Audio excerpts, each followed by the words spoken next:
I've had my hands on the Switch 2 since the midnight launch, and after not very much sleep, I've just been putting a bunch of time into checking the system out. There's some more in-depth tests I want to do before doing a proper full review, but there's a whole lot of stuff I checked out right away that I do want to talk about for some first impressions. On top of that, you might be noticing that there is a bit of a fancy case on my Switch 2 right now.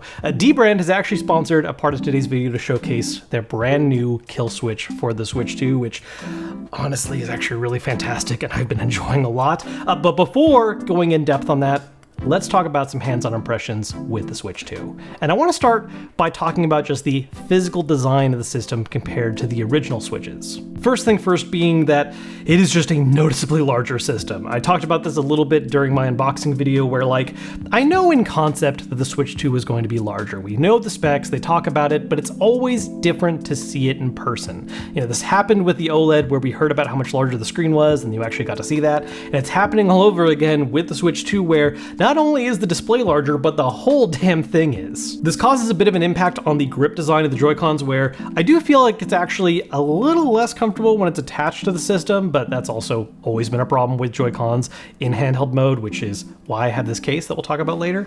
But I will say that I do think the larger design of the Joy-Cons does work out better when using them individually as a pair of wireless controllers. And one thing in particular that I really love about the update to the system is the new magnetic Joy-Con effect. The slide rail on the older systems was fine, it got the job done, but there's this very satisfying snap to just connecting this to the system, and then it's very easy to take back off with a much more pronounced release button that's very natural. You can just rest your hand on it as you pull it away, and you're good to go. Snap it back on, no problem. And then the other aspect of this that's really cool is that something on the older Switches that would bother me is the kind of wiggle effect you would get with the Joy-Cons. While they were attached to the tablet, they weren't quite as snug and tightly attached as I wish they were, so you'd always get this little bit of loose wiggling when you had them attached to the tablet. That is not 100% gone on the Switch 2. It's just never going to be quite the same as a proper full unibody design, but man, is this the closest it's gotten. A way less noticeable issue compared to past systems, and unless you're really actually trying to give it that back and forth pressure, you're not going to notice it like you would on the older systems. Speaking a little bit more in depth on the Joy-Cons, as well as the brand new Pro Controller, for the most part when it comes to the buttons and sticks, a lot of things do feel very similar to their old equivalents, but there are some noticeable big upgrades. First off, with the Joy-Con, the ABXY buttons are a little larger, more pronounced, which I am very thankful for, as well as the SL and SR buttons. If you've ever needed to use Joy-Con sideways, the old SL and SRs on the regular Joy-Cons were super teeny tiny. They were a little inset. They were not that comfortable to use. Much more pronounced on the Switch 2 Joy-Con, which is a nice upgrade. And then something that applies to both the Joy-Cons and the Pro Controller is the sticks.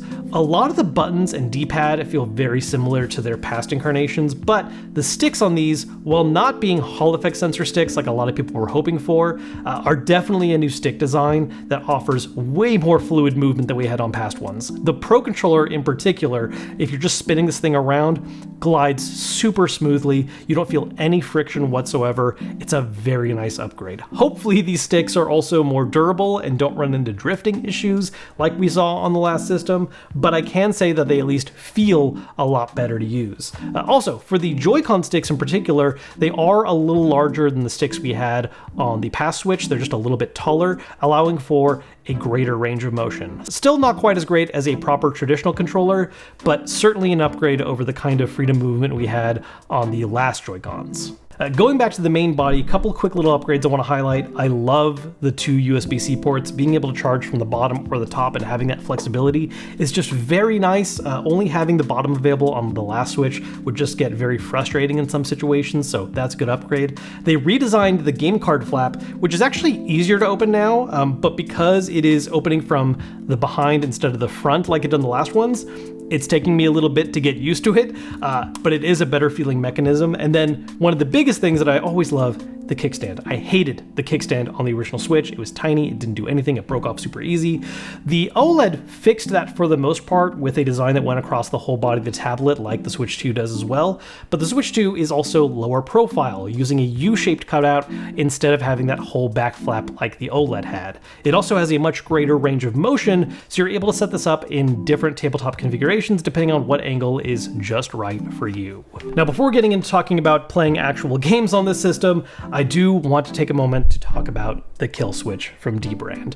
Like I mentioned earlier, the Switch 2's flat design, like the regular Switch, while nice for portability, is not great for comfort. It's just something where when you play in handheld mode for long periods of time, you are absolutely going to get hand cramps. It is something I have experienced. I like using my Switch and now Switch 2 in handheld mode as much as possible, and that's just always been something that gets in the way, and that's why grips like this are very handy. And the kill switch in particular has a whole bunch of really nice features that is immediately making it my go-to option right now. One of the really cool aspects about it is the fact that you don't lose Joy-Con functionality. A lot of cases are designed to be one big unibody shape that you shove the entire system into, and the Joy-Cons are just stuck being attached to the system. With this one, they have their own individual little case, so you're able to freely remove them from the system and use them individually while keeping the case on each and every single part. On top of that, it's just also accomplishing its job of adding an extra layer of protection to the system while also making it way more comfortable to use. The much more pronounced grips that are on the Joy-Con give you a nice way to wrap your fingers around the grip. You can place your middle fingers up top right here, and that just feels so much better to use over long periods of gameplay. The case also doesn't interrupt any kind of major accessibility. You still have access to the bottom USB-C port, you have access to all the top ports, it's not blocking any fans, you have all the buttons, you're good to go there, and you're able to access the kickstand no problem as well. Now, this by itself is great, but there are extra parts going on here that make the whole package even better. For instance, it does come with these little stick caps that you can put on the Joy-Con sticks, which, like the regular stick head, is fine, it gets the job done, but this is adding a bit more friction and a much more pronounced outside ring that I like a lot. It just makes it easier to keep your thumb placed right on the stick at all times, no matter how stressful things get. And there's also a protective cover that you can slot over the body of the kill switch that not only keeps the Switch 2 safe when you're traveling around or throwing it in a bag, but also acts as cart storage. It has slots to put in up to 10 Switch 2 or Switch 1 carts, and also acts as a way of displaying them because they're going to be facing the transparent side of the shell that is now going to be the front of it while it's closed up. And then last but far from least, because the kill switch does make the body of the Switch a little bit larger, obviously it's not going to fit in the regular dock. So the way dbrand has addressed this is by adding a special adapter that plugs into the Switch 2 dock, allowing you to still use the kill switch in it. This is a 4K 60 pass-through that is still working with official Nintendo hardware, so you don't have to worry about some of the fears that we had from the days of the first Switch. You're still using the official Nintendo charger, you're still using the official Nintendo dock. This is just adding one more layer on top that you can dock the Switch 2 on and still get full functionality with, and keep that kill switch case on no problem. And then one other dbrand thing I want to shout out that they also sent to me to check out is their screen protectors for the Switch 2, which has got to be the most idiot-proof screen protector I have ever used in my life, and I love it because as often as I've applied screen protectors to systems, I'm bad at it. I've just never been great at it. I always get a little bit too obsessed with trying to line it up just right, and yet I always seem to have it a little off angle or a little bit too much to the left. Their approach to how you apply these is wonderful. Basically, you get this whole kit where the screen protector is held inside of this enclosure that wraps around the Switch 2 tablet. And so you'll take the cleaning supplies that comes with it as well, clean up your screen, make sure it's good to go, and then you place the enclosure on top of the tablet, pull the film away, immediately apply pressure to the center, and it's going to just automatically be lined up the exact right way it needs to be and be placed on the system. You might still get a couple little air bubbles when you do this first application, but then you just take the squeegee it includes and apply some pressure, sweep over it a little while. Might take a second, but then you're gonna get a very cleanly applied screen protector that is placed perfectly on the screen. I honestly don't even really see it anymore now that I've applied it. If you want to grab the kill switch for yourself or the screen protectors, or maybe even take a look at some of dbrand's other stuff like their skins, I do have a link posted down below in the description, so make sure to check that out. This is honestly a fantastic case and is for now my go-to option on the Switch 2. Okay, so getting back to first impressions, let's talk about actually playing games. First off, Mario Kart World, tons of fun. I don't want to spend too much time on that right now because it is a fantastic game, but what I'm a little bit more interested in is seeing how the transition of games from the Switch 1 is going over with the Switch 2. And for the most part, it has been fantastic. Those games that have direct pay-for upgrades, like Tears of the Kingdom, for instance, are a huge, noticeable improvement. I mean, it is practically a whole new game in terms of just having a nice, steady, smooth 60 frames, a much crisper image. It is just a significant upgrade. And thankfully, updates like that are not completely exclusive to games that have a Switch 2 upgrade path. For instance, there are also a number of games that are getting free update options, like Link's Awakening, where that always had this really weird frame drop problem when you were changing regions that was very noticeable, and it is now gone when playing on the Switch 2. And perhaps one of the most significant ones to take a look at, Pokemon Scarlet and Violet, a game that previously they did say they were going to patch and fix on the regular Switch, and then that never actually happened.